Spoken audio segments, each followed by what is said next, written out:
من میخوام از شما که همین حدیث شما خوب درک کنید و بعد درک کردن به فرزندهای خود برده رسانید. چی میگه پیغمبر؟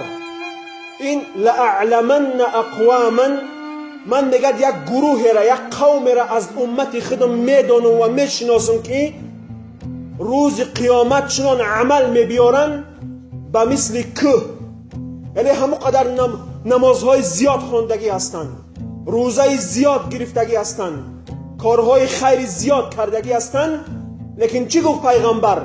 فیجعلها الله هباء منثورا، خداوند او را و مثل یک چاچقیه که در هوا میچوشیش همون خیلی خداوند میگردوند، هیچ وزن در نزد خدا ندارد، برای صاحبش منفعت نمیتید. پیغمبر گفت یأخذون من اللیل کما تأخذون، با وجود این همونها کسانی بودن که نماز تهجد هم میخوندن، لیکن همین عملهای کردگیشون برباد میرفت است. وقتی این سخن از صحابه های پیغمبر که از او شنیدن وزنینی بالای اونها آمد، چی گفتن؟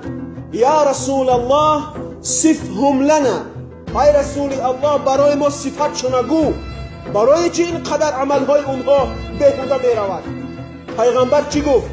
هم قوم اذا انتهكوا بمحارم، اذا خلوا بمحارم الله انتهكوها، وقتی که بعد حرام کرده های پروردگار که تنها ماندن او را دست میزنند، وقتی که تنها ماند در تلفن کلیپ های حرام تماشا میکند، وقتی تنها ماند با دخترهای بیگانه گپ میزند، وقتی که تنها ماند غیبت میکند برادرش در نزد یک برادر دیگر، وقتی که تنها ماند از چشم مردم که دور شد مردم فریب میکند. به سبب این که در تنهایی قدر خدا را نمیدانستند، عملهای ظاهری که اونها انجام میدادند همه او برباد میرفت است. تا کجا این خطر هست بر امت. به همین خاطر کاری کنیم که در پنهانی و در روشادی قدر پروردگار را یک دانیم، در تنهایی هم از خدا ترس، در روشادی هم از خدا ترس. حال میگه بعض جوانها در جاهای کارشان میرفتین نماز نمیخوندین، میگفت است که بعد میرم بعدی خفتن جمعش میکنم و میخونمش، وای بیچاره بخبر هست که نمازش در نزد خدا قبول نیست. یا اینکه در درو میروند، بعض موی سفیدا من شنیدم که در درو نماز نمیخوانند، یا که چنان نماز عصر تأخیر میکردین که افتاو نشسته است با میخوندین شب. آیا اینها در تنهایی قدر خدا را دانستند؟ البته نه، در اینها صفت منافق وجود دارد. به همین خاطر از این ترسیدن در کار.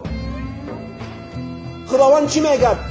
یستخفون من الناس ولا یستخفون من الله و هو معهم اینما كانوا والله بكل شيء محیطا.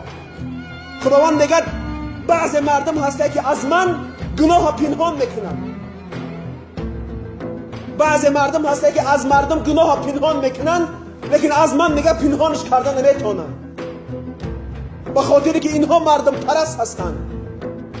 بخواهند که در نزد مردم قدر قیمت اونها پس نشود، در چشم مردم خودش چیکار میکند؟ خدا ترس نشان میدهد.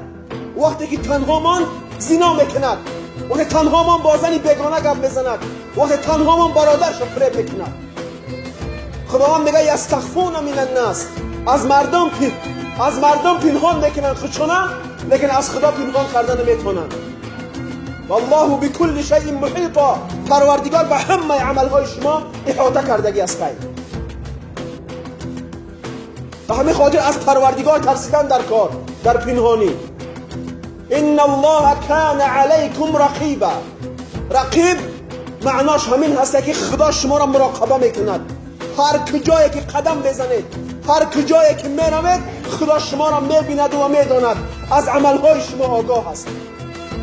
حاضر همه جا اگر یک کامera موندگی باشد، همه قدر همه با نازکی اوقات میخورد.